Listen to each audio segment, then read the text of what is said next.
Hello दोस्तों, sunshine computer academy की online क्लासों में आपका स्वागत है।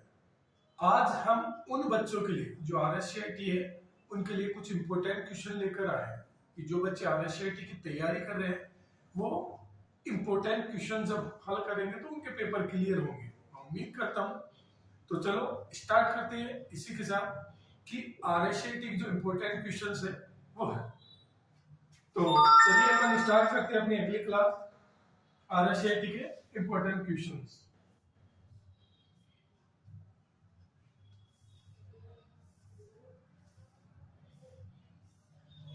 देखो इस प्रकार ये बहुत ही इंपॉर्टेंट क्वेश्चन है कि निकल गया आपके लिए जो RSCIT की तैयारी कर रहे हैं उन बच्चों के लिए स्पेशल ये।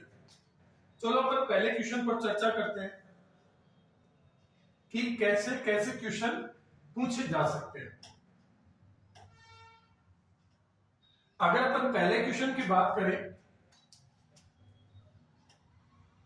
कि कंप्यूटर एक मशीन है, तो देखो इस क्वेश्चन को कैसे कैसे बनाया जा सकता है कि कंप्यूटर किस टाइप की मशीन है, यानी कंप्यूटर किस टाइप की मशीन या कैसी मशीन है, ऐसा क्वेश्चन पूछा जाता है।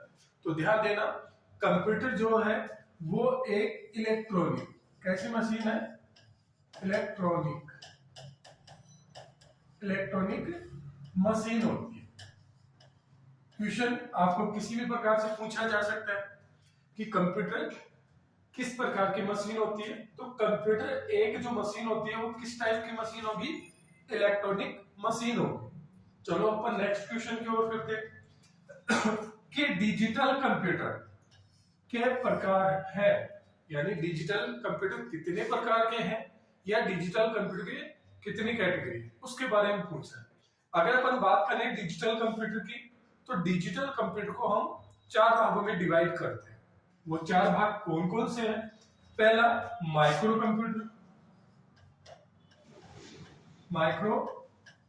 कंप्यूटर, और ध्यान देना ये जो माइक्रो कंप्यूटर है ना वो सबसे छोटा और सबसे ज्यादा उपयोग होने वाला कंप्यूटर होता है। फिर इससे थोड़ा बड़ा होता है, वो होता है मिनी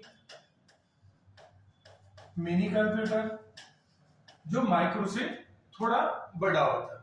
फिर मिनी के बाद में होता है मेन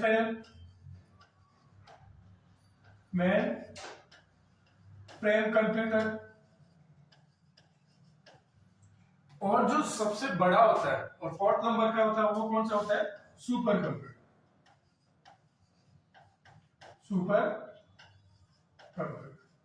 तो इस प्रकार जो डिजिटल कंप्यूटर है वो चार प्रकार के होते हैं। पहला होता है माइक्रो कंप्यूटर, दूसरा मिनी कंप्यूटर जो माइक्रो से बड़ा होता है, फिर इससे भी बड़ा होता है मेन फ्रेम कंप्यूटर, और इससे भी बड़ा होता है या सबसे बड़ा होता है वो होता है सुपर कंप्यूटर। तो इस प्रकार कई क्वेश्चन पुटअप किए जा सकते हैं एग्जामिनर के द्वारा। अब चलिए अपन आगे बात करते हैं सबसे शक्तिशाली कंप्यूटर है या सबसे शक्तिशाली कंप्यूटर कौन सा है, इसकी बात आती है। तो ध्यान देना, सबसे शक्तिशाली जो कंप्यूटर होता है वो है सुपर कंप्यूटर। कौन सा कंप्यूटर, जो अभी अपन ने चार कैटेगरी पढ़ी है ना उसमें सबसे शक्तिशाली कंप्यूटर कौन सा होगा, सुपर कंप्यूटर अपना सबसे शक्तिशाली कंप्यूटर होगा, सुपर कंप्यूटर। तो ध्यान देना, सबसे जो शक्तिशाली कंप्यूटर कौन सा कंप्यूटर होता है, अपना सुपर कंप्यूटर होता है। तो इस प्रकार सुपर कंप्यूटर अपना सबसे शक्तिशाली कंप्यूटर होता है। फिर बात आती है अगला कि कंप्यूटर सिस्टम के लाभ बताइए। ये क्वेश्चन अभी 22 दिसंबर 2024 को भी एग्जाम में पूछा गया कि कंप्यूटर सिस्टम का निम्न में से लाभ है। क्वेश्चन ऐसे भी आता है, चार ऑप्शन आपको दिए जाएंगे और फिर उसमें से आपको लाभ पूछा जाता है या नहीं है ये, तो दोनों प्रकार के। जब अपने को लाभ याद होंगे तो अपन नहीं का भी आंसर दे पाएंगे। तो चलिए अपन चर्चा करते हैं कंप्यूटर सिस्टम के लाभ। तो लाभ में सबसे पहले आता है अपने कंप्यूटर सिस्टम में स्पीड को लेकर। तो चलिए चर्चा करते हैं अपन जो सबसे बढ़िया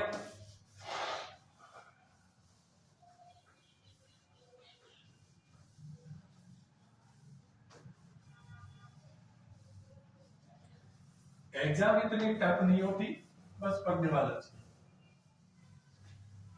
चलो अपन कंप्यूटर सिस्टम के लाभ की बात कर लेते हैं। अगर अपन लाभ की बात करें तो पहली होती है स्पीड। क्या होती है? स्पीड, जिसको अपन गति भी बोलते हैं। ठीक, कि कंप्यूटर जो होता है वो दिए गए निर्देशों के अनुसार बहुत ही फास्ट कार्य करता है, या ये कह सकते हैं बहुत तेज गति से कार्य करने में सक्षम मशीन होती है। तो पहला लाभ कौन सा हो गया? स्पीड। दूसरा जो लाभ होता है वो होता है शुद्धता, या एक्यूरेसी भी बोल दो या शुद्धता बोल दो, शुद्धता। तो पहला क्या हो गया? स्पीड या गति, या दूसरा कौन सा हो गया? शुद्धता, या अपन इंग्लिश में बोले तो एक्यूरेसी भी कहते हैं। तो दूसरा जो लाभ होता है कंप्यूटर का, क्या होता है कि कंप्यूटर दिए गए निर्देशों के अनुसार 100% शुद्ध आंसर निकालता है। कैसा? 100% शुद्ध आंसर निकालता है। बस डेटा इसमें किस प्रकार का होना चाहिए? सही होना चाहिए, तो ये आंसर भी सही रिटर्न करता है। क्यों? क्योंकि गीगो पद्धति पर काम करता है। कौन सी पद्धति अपनाता है ये? GIGO, GIGO। तो ध्यान देना साथियों, इस क्वेश्चन को एग्जाम में पूछा जा सकता है कि गीगो का फुल फॉर्म क्या होता है। तो ध्यान देना, गीगो का फुल फॉर्म होता है गार्बेज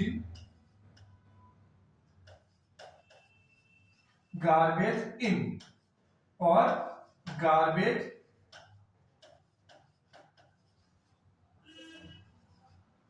आउट। क्या फुल फॉर्म है? गार्बेज इन, गार्बेज आउट, ये इसका फुल फॉर्म है।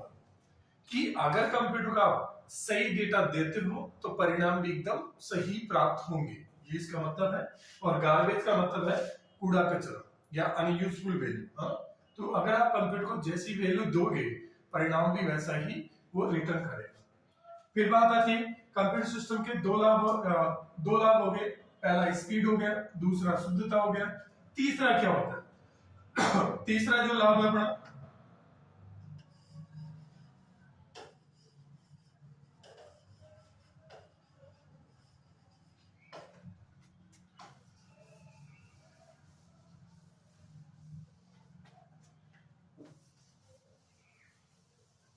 ये अलग से लिख देता हूं जो दिखते रहे अपने को।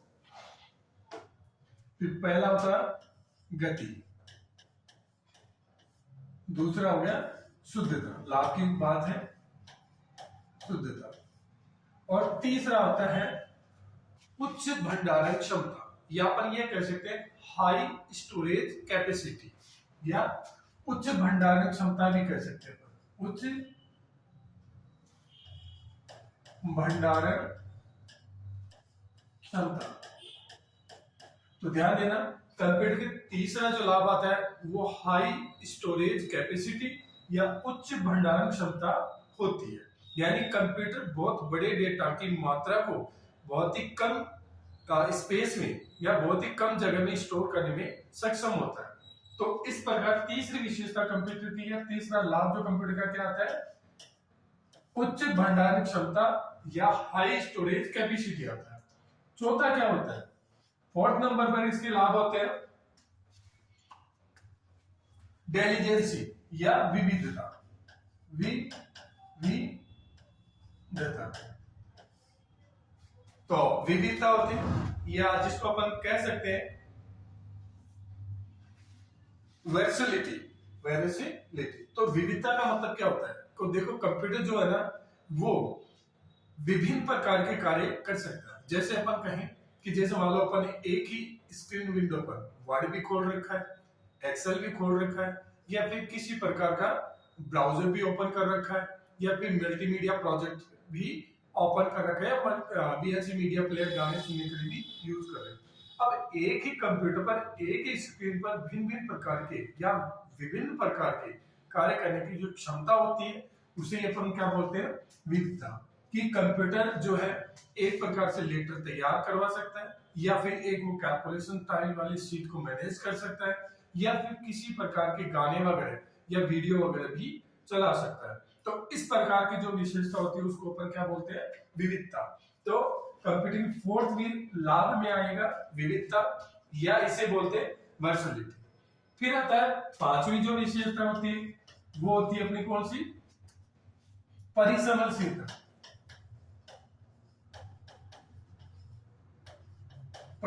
परिसमनशीलता। तो ये जो परिसमनशीलता होती है इसका मतलब है कि वर्सेटिलिटी इसका इंग्लिश का वर्ड है, और ये होती है कि कंप्यूटर में एक हाई स्पीड से, या ये कह सकते हो कि स्टार्ट से लेकर जो भी वो अंत में काम करेगा वहां की स्पीड इक्वल होती है, यानी एक ही स्पीड के साथ कंप्यूटर काम स्टार्ट करके उसको अंत करने की स्पीड समान रखता है। तो इसे ही अपन क्या बोलते हैं, परिसमनशीलता। और कंप्यूटर जो भी कोई काम करता है वो सॉफ्टवेयर की मदद से करता है, जो भी आप इसको डेटा देते हो उसके साथ। अब ये हो गए अपने चार इंपोर्टेंट, तो ध्यान देना।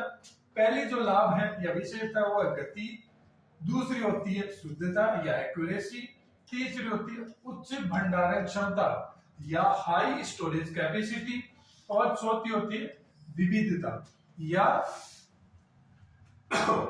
वर्सेटिलिटी, या फिर होती है पांचवी इंटेलिजेंसी या फिर परिसमनशीलता।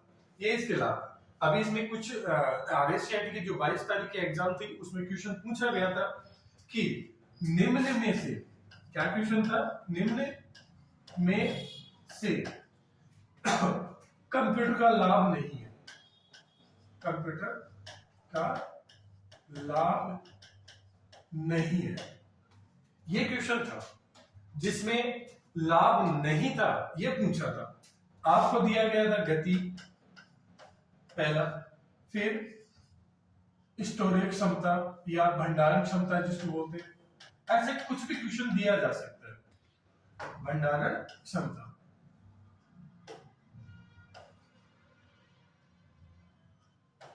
और तीसरा जैसे आपको ऑप्शन दे दे शुद्धता, और चौथा था बौद्धिक क्षमता, बौद्धिक समझ। तो ध्यान देना ये इसकी विशेषता नहीं है। बौद्धिक समझ का मतलब है कंप्यूटर में आईक्यू नहीं होती, इसलिए वो सेल्फ डिसीजन नहीं ले पाता। इसलिए सिंपल क्वेश्चन पूछा गया था कि कंप्यूटर का लाभ नहीं है, नहीं है को पूछा था, तो उसका सही आंसर कौन सा था अपना, बौद्धिक समझ बोल दो, या ये कह सकते हो कि कंप्यूटर में आईक्यू नहीं होती इसलिए वो कोई भी सेल्फ डिसीजन नहीं कर पाता। चलो आगे क्वेश्चन लेकर चलते हैं अपन। ये तो ये चार क्वेश्चन थे, इसी प्रकार अपन आगे लेकर चलते हैं।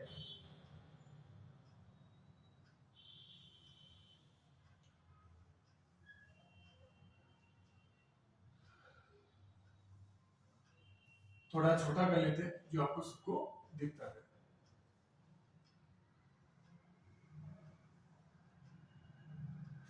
चलो आगे चलते हैं अपन नेक्स्ट क्वेश्चन की ओर।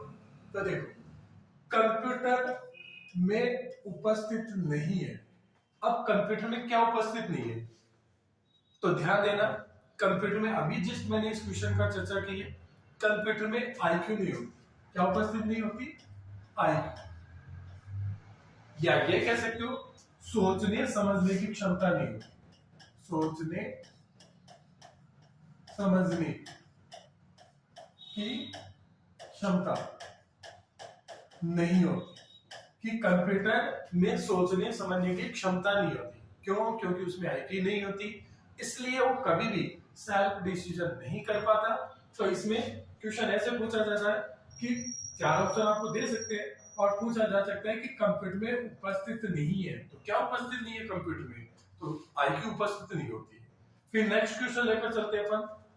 निर्देशों का समूह जो विशेष कार्य के लिए बने होते हैं कहलाते हैं, यानी कंप्यूटर में निर्देशों का जो समूह होते हैं जो एक स्पेशल टास्क के लिए या कार्य के लिए बने होते हैं उन्हें बोला जाता है सॉफ्टवेयर। क्या नाम दिया जाता है उनको, सॉफ्टवेयर, ये ध्यान रखना, सॉफ्टवेयर। तो क्या कहा जाएगा उनको, सॉफ्टवेयर कहा जाएगा, या निर्देशों का ऐसा समूह जो विशेष कार्यों के लिए बनाए जाते हैं वो कहलाएंगे सॉफ्टवेयर। और सॉफ्टवेयर का जो सेकंड नाम होता है वो क्या होता है, प्रोग्राम, प्रोग्राम भी अपन कह सकते हैं। तो ऐसे निर्देशों के समूह जो एक स्पेशल काम के लिए तैयार किए जाते हैं वो सारे क्या कहलाएंगे, प्रोग्राम्स बोल दो या फिर क्या बोल दो, सॉफ्टवेयर। तो यहाँ सही जो होगा वो कौन सा होगा, सॉफ्टवेयर ज्यादा इंपॉर्टेंट।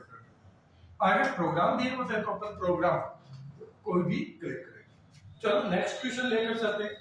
सॉफ्टवेयर के प्रकार है, यानी कहने का मतलब क्वेश्चन ऐसा पूछा जा सकता है, और ये थोड़ा सा है, ये सॉफ्टवेयर इस प्रकार लिखा हुआ है, टाइपिंग की मिस्टेक है थोड़ी, सॉफ्टवेयर ये इस प्रकार है ना, ये थोड़ा सा मिस्टेक।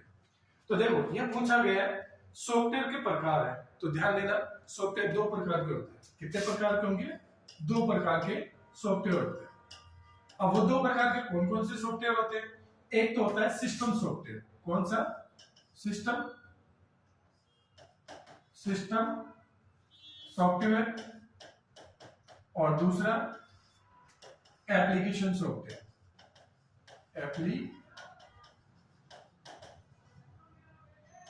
सॉफ्टवेयर।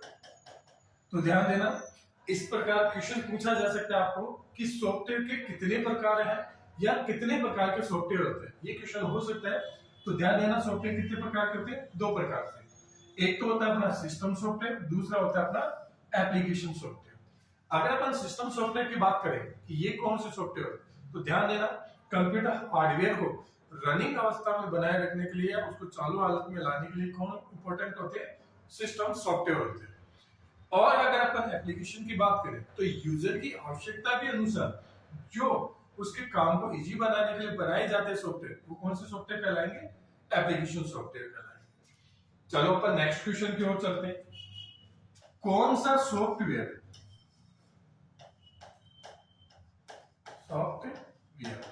ये भी गलत है, टाइपिंग की मिस्टेक है थोड़ी। तो कौन सा सॉफ्टवेयर कंप्यूटर हार्डवेयर, इसको कंप्यूटर हार्डवेयर को चलाता है, कंप्यूटर हार्डवेयर को चलाता है तथा अन्य सॉफ्टवेयर को भी, सॉरी ये थोड़ा सा मिस्टेक है, इसमें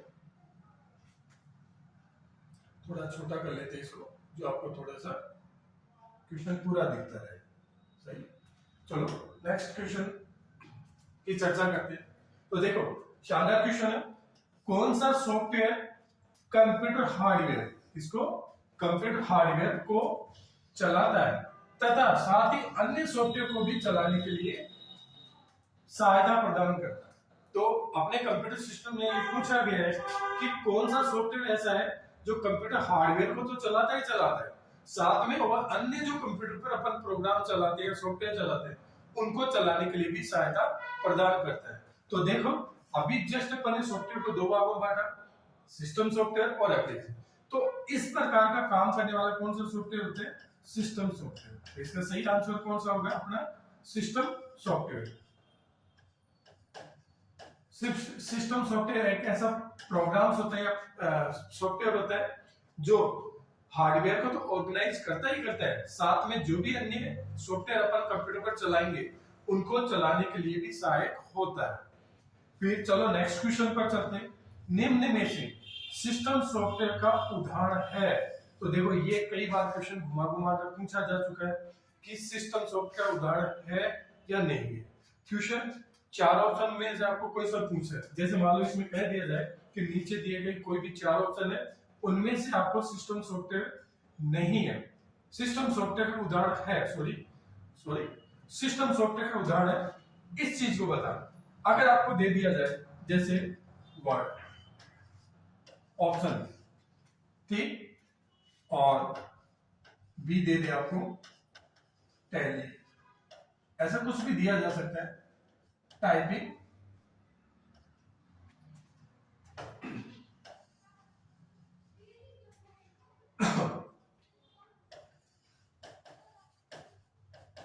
टाइपिंग ट्यूटर, और चौथा दे दिया आपका विंडोज।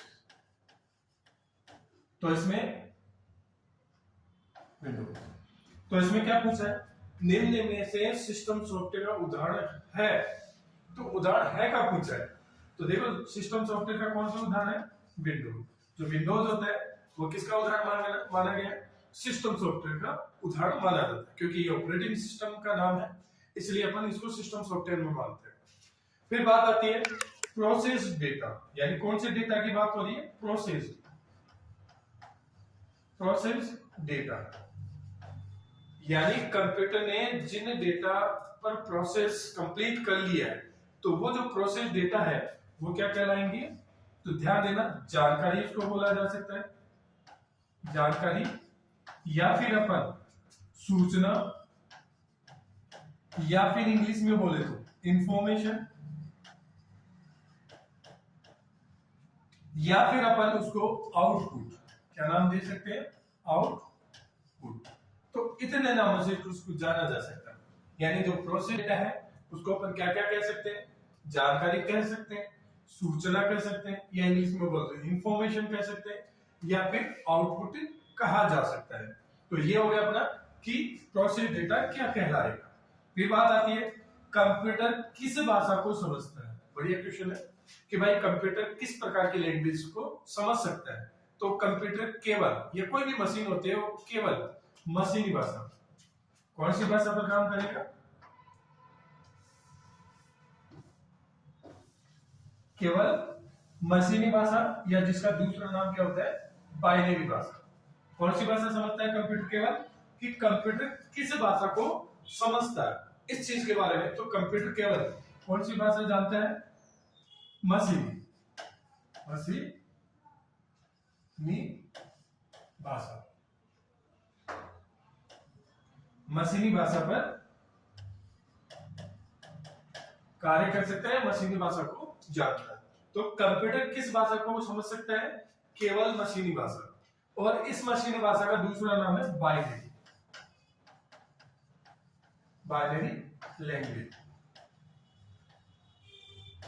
तो ध्यान देना, बाइनरी लैंग्वेज बोल दो या मशीनी भाषा बोल दो, और इसका निर्माण 0 और 1 सिंबल दिए जाते हैं इसको, 0 और 1 से जो भी बनी लैंग्वेज होती है जिसको कंप्यूटर समझ सकता है डायरेक्टली, वो कौन सी होती है? बाइनरी भाषा बोल दो, या फिर उसको मशीन भाषा बोला जा सकता है। फिर आगे आते हैं, ये बहुत ही बढ़िया क्वेश्चन था, ये भी क्वेश्चन कई बार पूछा जा चुका है। थोड़ा सा ऊपर कर लेते हैं इसको।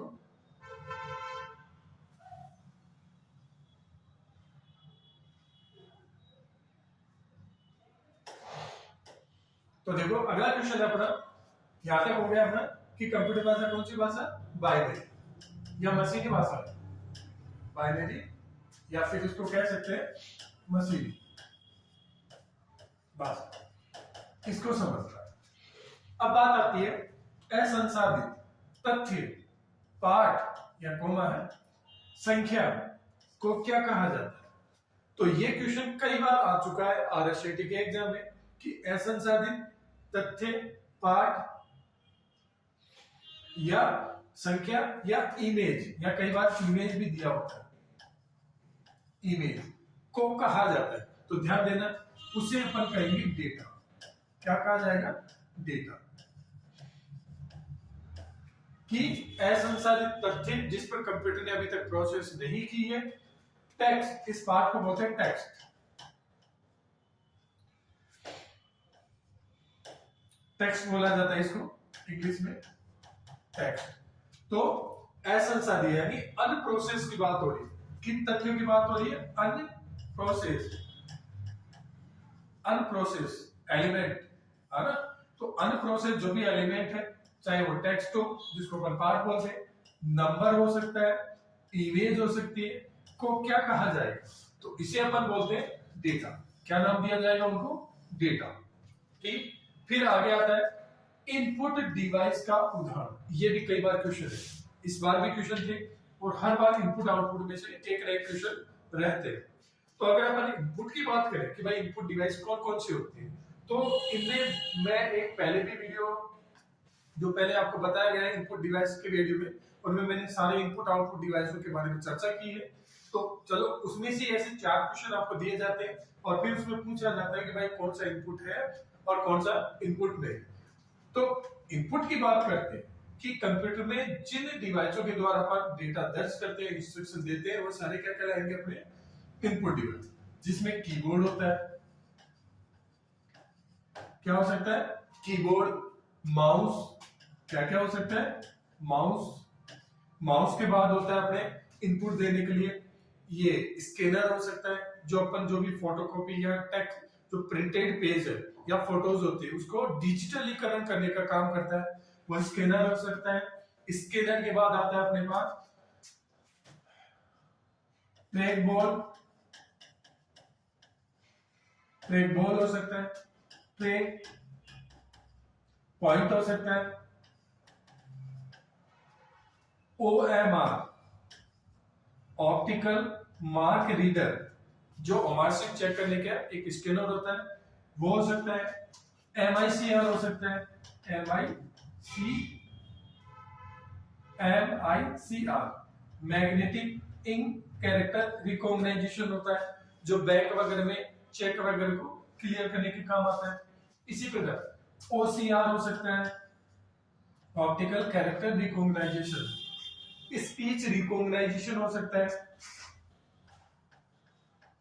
स्पीच रिकॉग्नाइजेशन, स्पीच रिकॉग्नाइजेशन हो सकता है। तो इस प्रकार आपको 4 ऑप्शन दिए जा सकते हैं, जिनमें से या तो ऐसा पूछा जा सकता है निम्न में से कौन सा इनपुट डिवाइस का उदाहरण नहीं है, या फिर ये पूछा जा सकता है कि कौन सा उदाहरण है। तो इस प्रकार अपने को जब इनपुट के सारे डिवाइसों के लगभग नाम याद होंगे तो अपन उनमें से छान सकते हैं कि कौन सा इनपुट है और कौन सा नहीं है। तो कीबोर्ड हो गया, माउस हो गया, ट्रैक बॉल हो गया, ट्रैक पॉइंट हो गया, OMR हो गया, MICR हुआ, OCR, एक होता है स्पीच रिकॉग्नाइजेशन, एक होता है BCR बार कोड रीडर, है ना, जो अपने पर जो मॉल वगैरह में जो क्विक बिलिंग के काम आता है, तो बार कोड रीडर हो सकता है। इस प्रकार बायोमेट्रिक डिवाइस, बायोमेट्रिक मशीन भी हो सकती है। तो ये सारे वेब कैम, क्या क्या हो सकते हैं, वेब कैम। तो ये जो सारे डिवाइस है वो सारे कौन से होते हैं, इनपुट। अब अगर इनपुट याद होगा तो अपन आउटपुट को निकाल पाएंगे। फिर नेक्स्ट क्वेश्चन की ओर चलते हैं। चलो ये क्वेश्चन आ ही गया, आउटपुट डिवाइस का उदाहरण।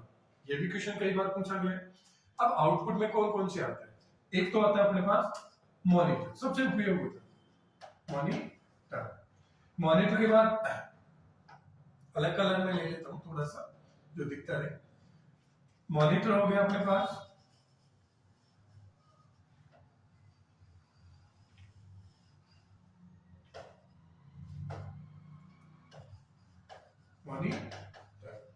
मॉनिटर के बाद हो गया प्रिंटर, प्रिंटर हो गया, प्रिंटर के बाद हो गया प्लॉटर, प्लॉटर हो गया, और प्लॉटर के बाद हो गया अपने पास मॉनिटर, प्रिंटर, प्लॉटर और thermal printer, printer, speaker, speaker.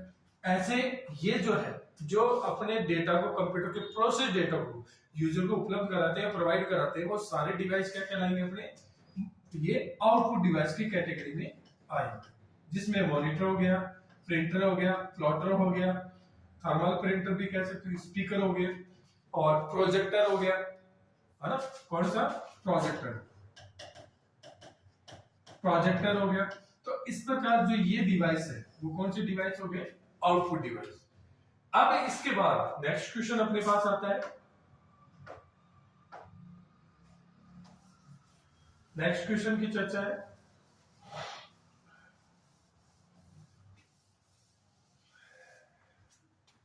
बहुत ही बढ़िया और शानदार क्वेश्चन है। ये सॉफ्ट है, इसको क्या बोला जाता है, सॉफ्ट, सॉफ्ट कॉपी, इस प्रकार है। तो ये सॉफ्ट है, याद आया है ना। तो सॉफ्ट कॉपी, तो सॉफ्ट कॉपी को प्रदान करने वाला उपकरण, बहुत ही बढ़िया क्वेश्चन और घुमाकर पूछा गया कि सॉफ्ट कॉपी को प्रदर्शित करने वाला जो भी उपकरण कंप्यूटर का, उसका नाम बताइए। तो सॉफ्ट कॉपी को ध्यान देना, सॉफ्ट कॉपी को प्रस्तुत करने वाला केवल एक ही है, मॉनिटर। कौन सा, मॉनिटर। मॉनिटर जो है वो डिवाइस अपने कंप्यूटर की जो भी सॉफ्ट कॉपी है उसको प्रस्तुत करता है या प्रेजेंट करता है। जैसे कि ये अपना कोई मॉनिटर है और अपन इसमें कोई वर्ड की फाइल बनाते हैं, मान लो अब ये सॉफ्ट कॉपी में डिस्प्ले हो रहा है। क्यों है सॉफ्ट कॉपी, अगर मैं किसी भी टेक्स्ट को सिलेक्ट करके अगर उसमें चेंजेस करना चाहूँ, जैसे किसी लाइन को मैं बड़ा करना चाहूँ, हटाना चाहूँ किसी टेक्स्ट को, या कलर चेंज करना चाहूँ, तो ये इजीली कर देता है। तो इस प्रकार डिस्प्ले करने वाली जो कॉपी होती है उसी अपन कौन सी कॉपी बोलते हैं? सॉफ्ट सॉफ्ट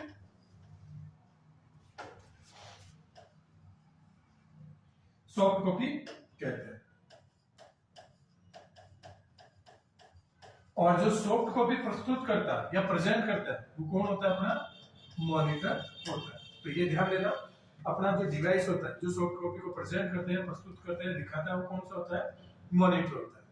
फिर इसी प्रकार आगे का क्वेश्चन है हार्ड कॉपी। कौन सी कॉपी? हार्ड कॉपी प्रदान करने वाला जो उपकरण होता है वो होता है अपना प्रिंटर। तो ध्यान देना, प्रिंटर परमानेंट रीडेबल फॉर्मेट में अपने को आउटपुट देता है, जो पेपर पर छाप कर देता है। तो उसका सही आंसर कौन सा हो गया? प्रिंटर। कि जो प्रिंटर है डिवाइस वो हमें किस प्रकार की कॉपी उपलब्ध करवाएगा? Hard copy. क्योंकि एक बार अगर प्रिंटर पर कोई जानकारी छप गई है, पेज के द्वारा पेज के ऊपर छाप दी गई है, तो वो किस प्रकार की होगी? नॉट चेंजेबल होगी, या ये कह सकते हो परमानेंट रीडेबल हो सकती है, लेकिन चेंज नहीं होती। तो इसलिए प्रिंटर कौन सी कॉपी अपने को प्रस्तुत करेगा? Hard copy. कौन सी कॉपी देता है? Hard copy. तो ये क्वेश्चन अपने इंपॉर्टेंट क्वेश्चन थे।